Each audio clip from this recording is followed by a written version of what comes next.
우리가 방금 전에 룻기를 읽었습니다. 많은 사람들이 요즘은 그 사사시대와 같다 이렇게 말하시는 분들이 많이 있습니다. 어려운 시대죠.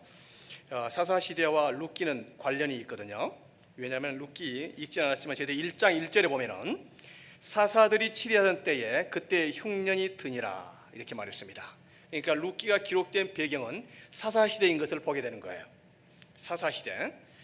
사사시대라면 우리가 오해하는 경우가 있습니다.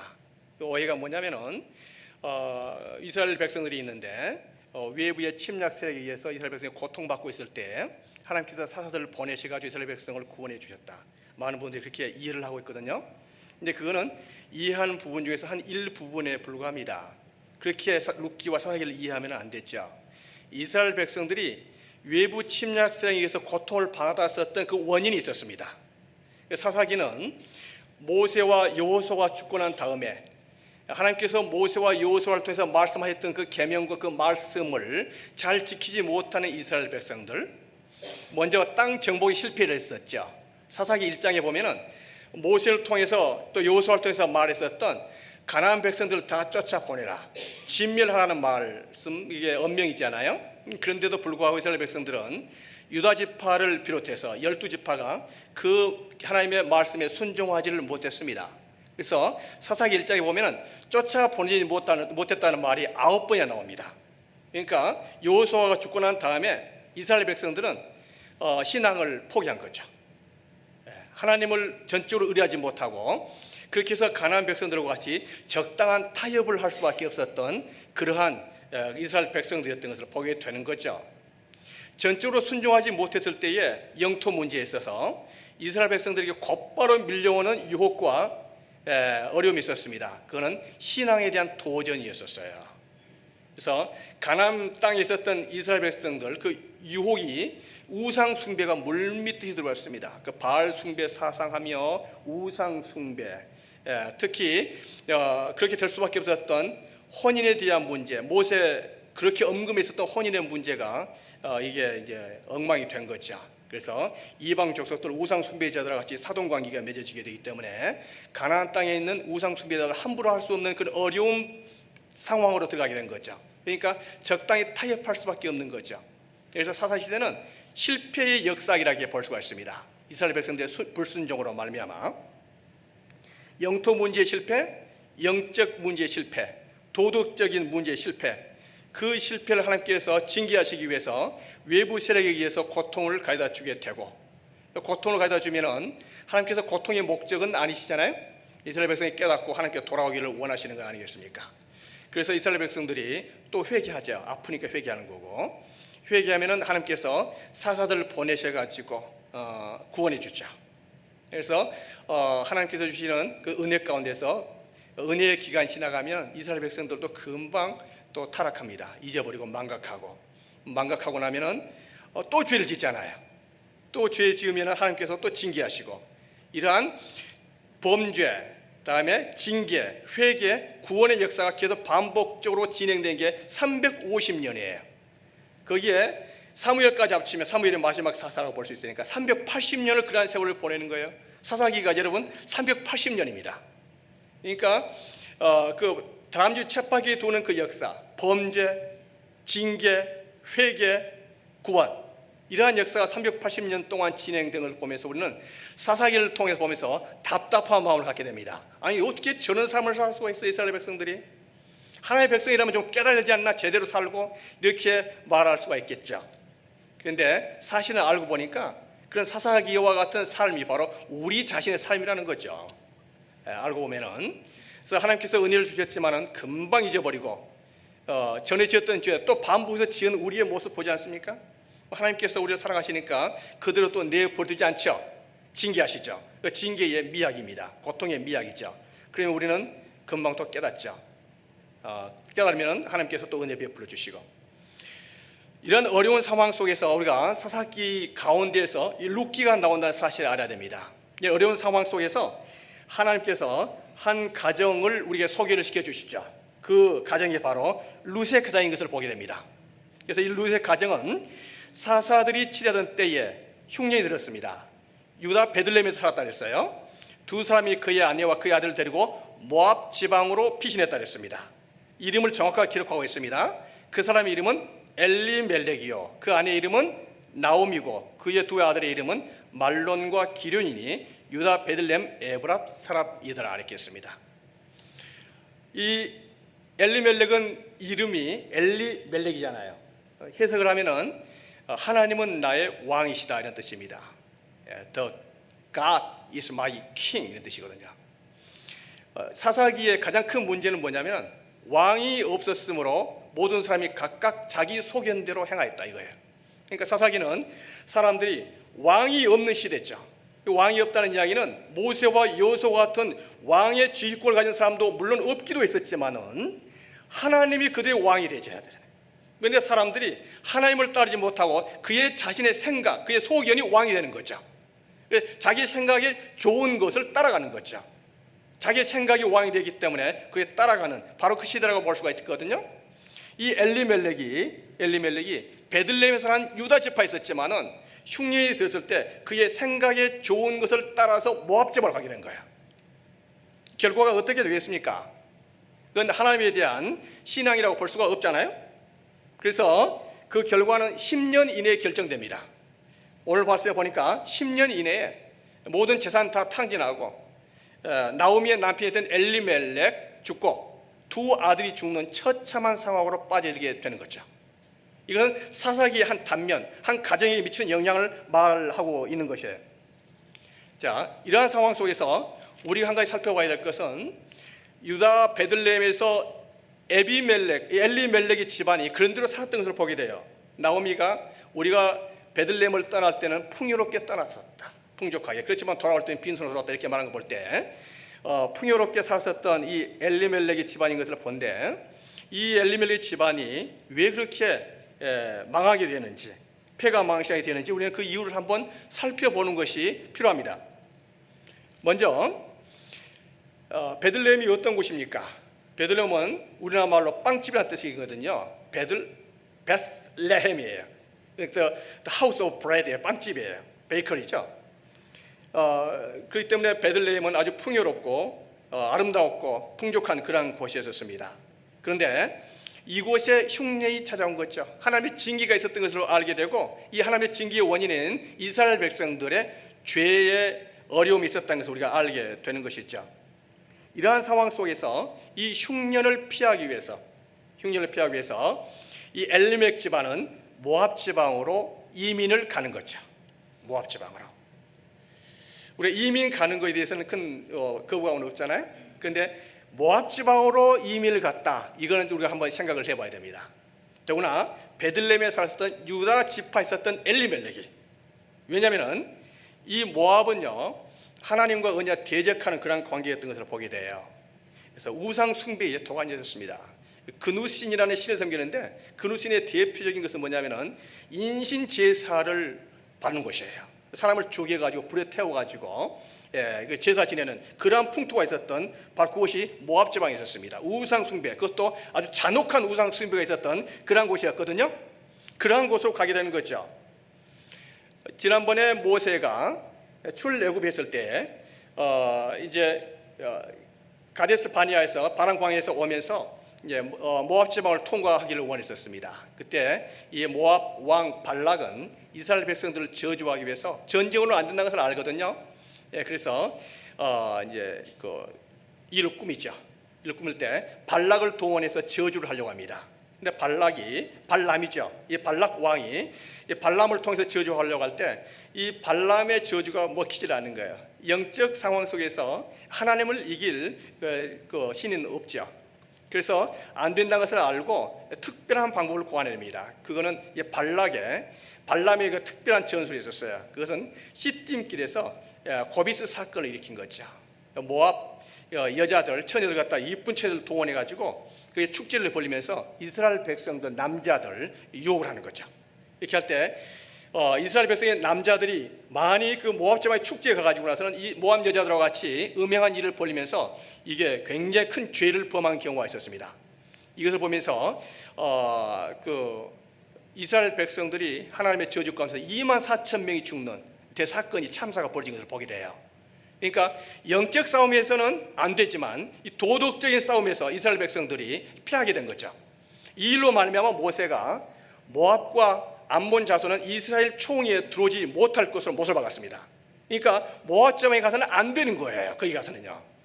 이스라엘 백성을 언제 괴롭히고 힘들게 하고 이스라엘 백성의 총회에 들어올 수 없는 그 모압 지방에 엘리멜렉이 들어가게 된 거죠. 그것은 단 한 가지 이유가 있었습니다. 그것은 모압 지방에 먹을 만한 것이 있었기 때문에. 지금 엘리멜렉의 집안 그런 대로 살았던 흉년 가운데 살았던 그 집안이었음에도 불구하고 더 잘 살아 보려고 갔었던 곳이 모압 지방인 것을 보게 되는 거예요. 무슨 뜻입니까?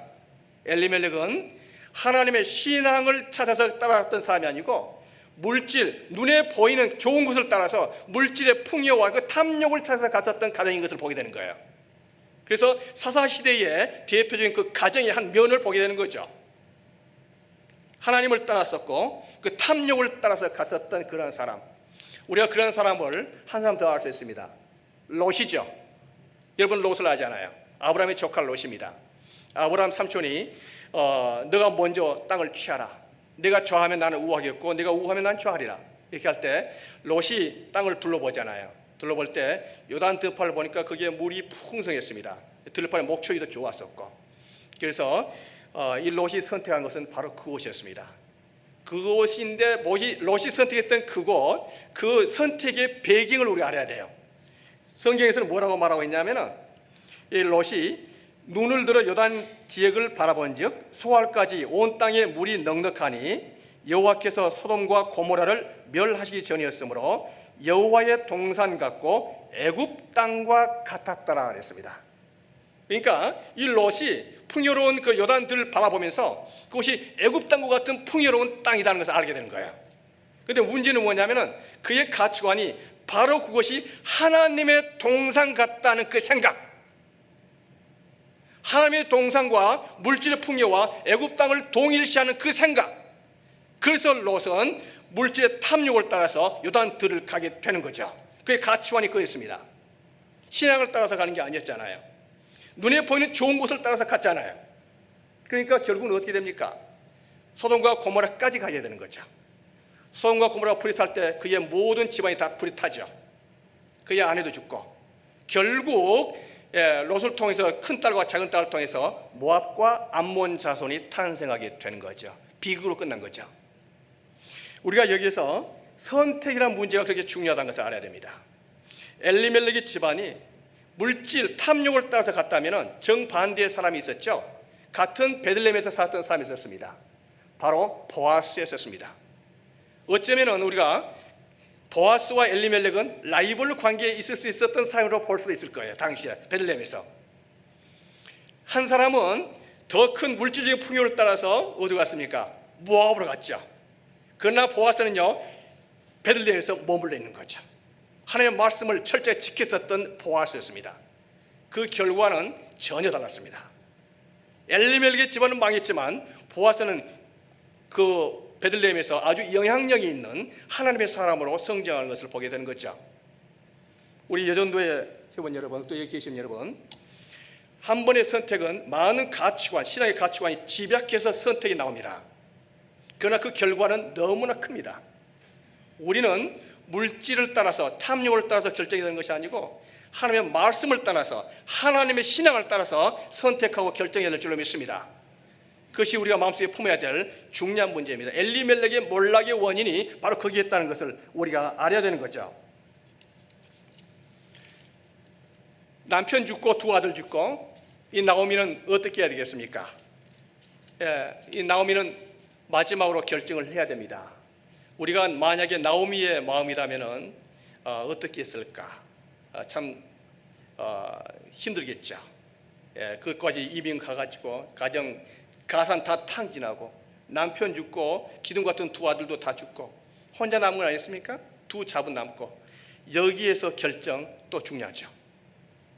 여기에서 나오미의 결정은 아주 중요하지 않습니까? 나오미가 만약 다른 사람 같으면은 살 소망을 상실하고 자살할 수도 있죠. 그리고 포기할 수도 있죠. 생을 여러 가지 우리는 가정들을 생각할 수 있지만 감사하게도 나오미는 우리에게 오늘 아름다운 또 교훈을 주시죠. 이 나오미는 자신의 죄를 인정했습니다. 자기 가문이 왜 여기까지 오게 되었었고 왜 이렇게 어려움을 겪게 되었는지 그 원인이 바로 자기들이 하나님의 말씀을 버리고 모압 땅으로 도피했었다는 그 원인이 있다는 것을 알게 됐죠.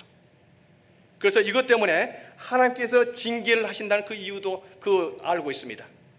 그러면 나오미는 어떻게 해야 됩니까? 나오미는 이렇게 말하고 있습니다. 내가 풍족하게 나갔더니 여호와께서 내게 비어 돌아오게 하셨느니라. 여호와께서 나를 징별하셨고 전능자가 나를 기롭게 하셨다. 여호와께서 나를 징벌하셨고 전능자가 나를 기롭게 하였다. 하나님께서 치셨다는 거죠. 하나님께서 치신 것을 안다면 이제 어떻게 해야 됩니까? 신앙의 사람이라면, 나오미라면 어떻게 해야 됩니까? 하나님께로 돌아가야죠. 이게 문제 해결의 첫 번째 first step인 줄로 믿습니다. 그래서 나오미는 베들레헴으로 돌아가는 거죠. 원점으로 돌아가는 겁니다. 우리가 문제를 해결하는 가장 좋은 방법은 신앙의 원점으로 돌아온 것인 줄로 믿습니다. 하나님께 원점으로 돌아온다면 다른 문제들은요 아무 의미가 없는 거죠. 하나님께로 돌아오는 거죠. 나오미가 눈물과 한숨으로 기도했을 것입니다. 하나님 치셨지만 살려주십시오. 하나님의 자비밖에 없는 거죠. 제가 아시는 분 중에서 한 분이 가정적으로 또 법적으로 많은 어려움을 겪었었던 분이 회복됐었지만 회복하고 나와서 툭하면 입에서 나오는 말이 있습니다. 툭하면 습관적으로 나오는 말이 하나님 살려주세요. 지금은 괜찮은데도 불구하고 이게 습관적으로 나오는 거예요. 하나님 살려주세요. 찬송도 하나님 살려주세요. 그게 습관이 된 거죠. 하나님 살려주세요. 하나님은 자비로운 하나님, 사랑의 하나님. 내가 하나님께 돌아갑니다. 하나님께서 치셨지만은 하나님께서는 내가 돌아간다면 자비를 베풀어 줄 수 있는 그분인 줄로 믿습니다. 하나님 살려주세요. 이게 나오미의 마음입니다. 모든 것을 다 하나님께 맡긴 거죠. 심지어 마지막으로 남아있는 두 며느리까지도 하나님께 맡긴 거 아니겠습니까?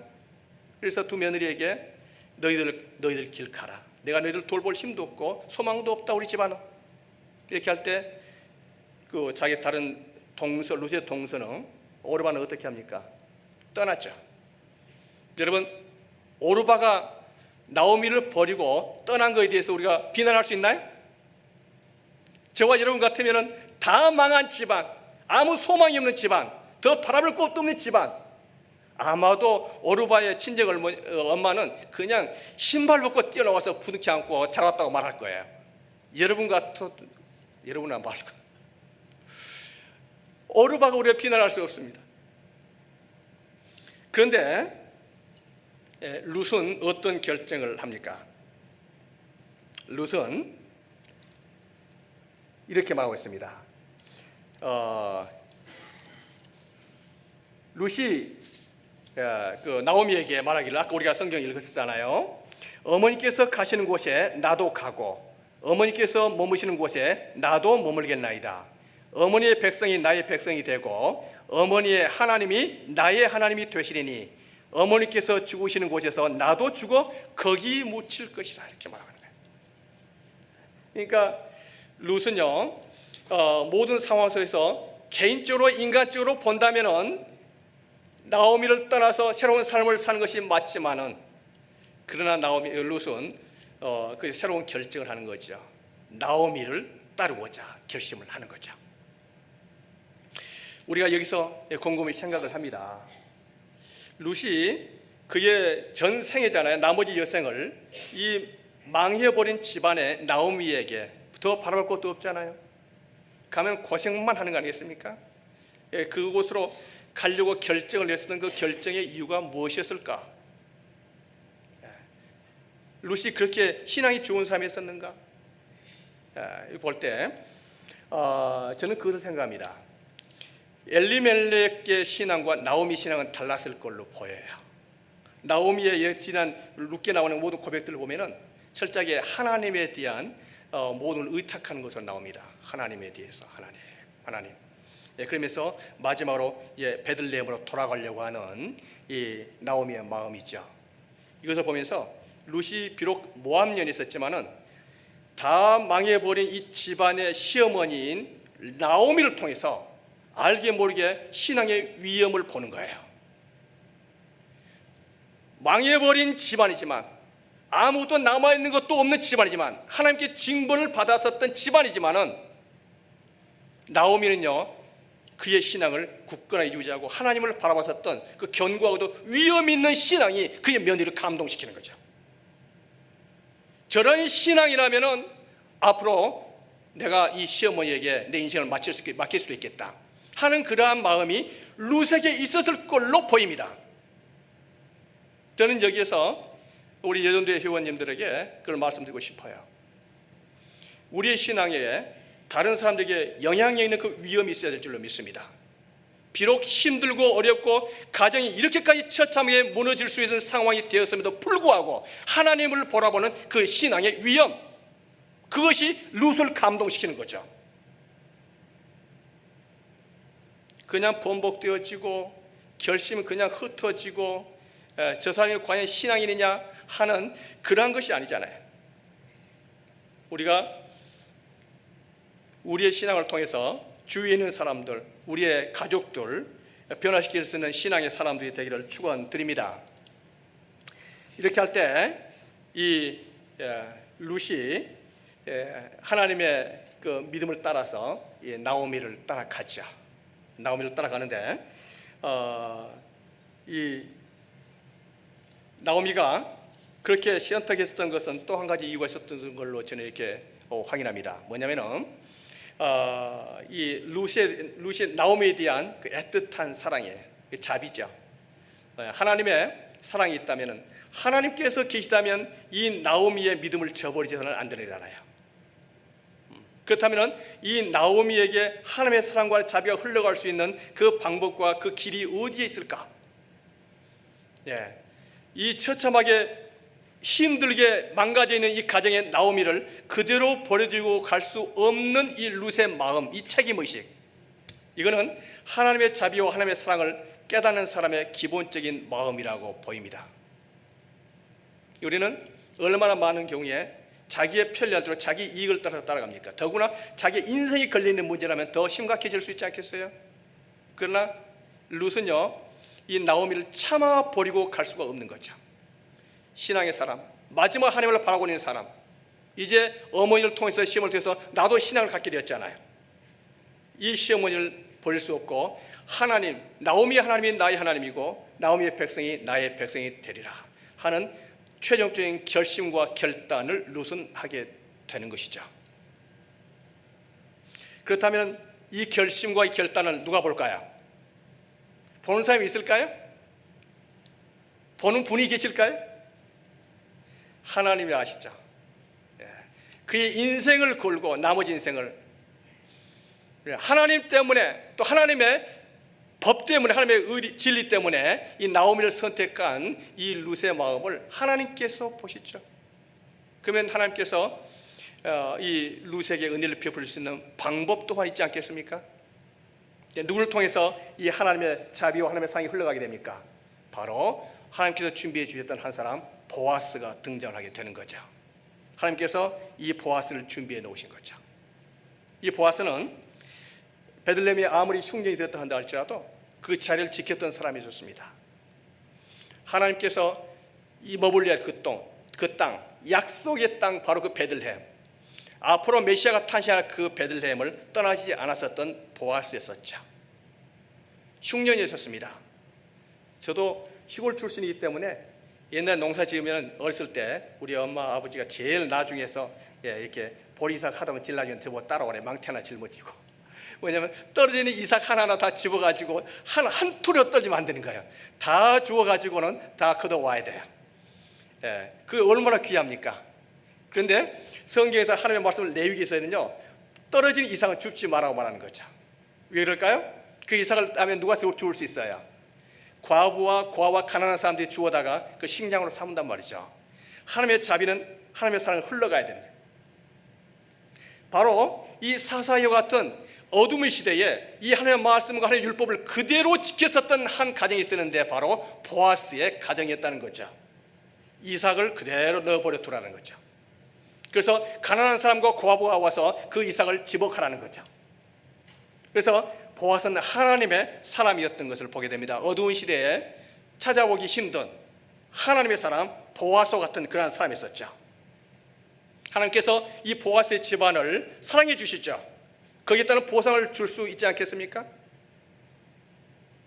베들레헴에서 유력자로 하나님께서 영향력 있는 신앙가로 하나님께서 축복해 주신 것을 보게 됩니다.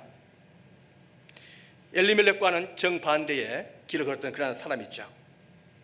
보아스가 루시에 대한 이야기를 듣고 있었죠. 루시에 대한 관심이 많았습니다. 루시에 대한 소문이 쫙 퍼지는 거죠. 이방 여인 모압 여인이 있었지만은 시어머니를 따라서 하나님의 백성이 되고자 찾아왔었던 이 이방 여인 모압 여인 룻. 다음에 이 룻과 보아스가 만났을 때 룻이 이렇게 말하죠. 나는 이방 여인이거늘 당신이 어찌하여 내게 은혜를 베푸시며 나를 돌보십니까? 당신이 나를 돌볼 이유가 없는 거죠. 난 이방 여인이잖아요. 과부잖아요. 정말 볼 것 없잖아요. 그런데 보아스 당신이 나를 어떻게 보시고 떨어진 이삭 죽게 하고 더 많은 이삭 주워갈 수 있도록 특별한 기회를 줍니까? 이렇게 할 때 보아스가 하는 말을 우리가 살펴봐야 돼. 보아스가 뭐라고 말하고 있냐면 보아스가 그에게 대답하여 이르되 내 남편이 죽은 후로 내가 시어머니에게 행한 모든 것과 내 부모와 고국을 떠나 전에 알지 못하던 백성에게로 온 일이 내게 분명히 알려졌느니라. 여호와께서 내가 행한 일에 보답하시기를 원하며 이스라엘의 하나님 여호와께서 그의 날개 아래에 보호를 받으러 온 내게 온전한 상 주시기를 원한다. 아멘 나오셔야 된다. 이게 보아스의 마음인 거예요. 보아스가 룻에 대한 이야기를 들었을 때에 보아스의 마음은요, 저 여인이라면 룻은 하나님의 축복을 받기에 합당한 여인이다 인정을 하는 거죠. 보아스가 그걸 인정하는 거예요. 보아스가. 그렇다면 보아스의 마음에는 또 하나의 마음이 생기는 거죠. 그 하나님의 축복과 은혜와 자비가 누구를 통해서 전달되어지는 거예요. 그 누가 되어야 되는 거예요. 보아스는 자기 자신이 그 고엘이 되어야 되는 의무감과 책임감과 부담감을 느끼게 되는 거죠. 보아스가 룻을 돌봐주기로 마음에 결심을 하는 거죠. 룻의 고엘이 되어줄 것을 결심을 한 거 아니겠습니까? 보아스와 이 룻은 비교가 안 됐죠.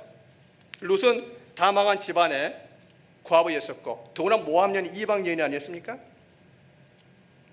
그런데 보아스는요 베들레헴에서 이미 모든 것을 이루어 놓은 족장이었습니다. 그리고 토지와 땅이 많아서 부자였었죠. 영향력 있는 그러한 삶이었습니다. 유다 지파의 유력한 자였습니다. 그런데 한 가지 나이가 많은 걸로 보입니다. 그런데 아직까지 결혼을 안 한 걸로 보여요. 저는 이거 보면 퀘스천이에요. 왜 그랬을까 보아스가? 왜 그때까지 누구를 기다리고 있었을까? 그 부잣집에서 그 귀한 유다 지파의 그 자손에서 누구를 기다리면서 아직까지 결혼을 안 하고 기다리고 있었을까? 여러분, 보아스는 엄마가 누굽니까? 보아스의 엄마가 바로 라합이에요. 여리고성에서 여호수아가 쳐들어왔을 때 그 여리고성이 다 질 것을 알고 그 가정을 살리기 위해서 그 스파이들 정탐꾼을 살려줬던 바로 그 라합. 이 라합은 누구였습니까?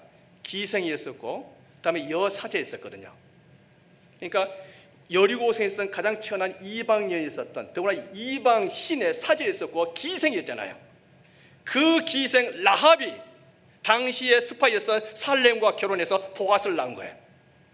그러니까 보아스는 엄마의 이야기를 들으면서 옛날에 있었던 그 한숨의 이야기를 들은 거예요. 어떤 이야기였습니까? 여자 사제, 이방 여자의 사제에 있었고 기생으로서 살아왔었던 그 엄마를 보아스는 아는 거 아니겠습니까? 그 엄마에게 그런 이야기를 들으면서 보아스의 마음에는요 이 라합이, 이 룻이 거부감이 없는 거예요. 얼마든지 룻을 사랑해 줄 수 있는 동정과 자비심이 생길 수밖에 없는 거죠. 엄마를 보는 것 같은 거예요. 이 보아스는 룻을 살펴주는 고엘이 될 걸로 결정하고 고엘과 다음에 결혼하게 된 거 아니겠습니까? 여러분,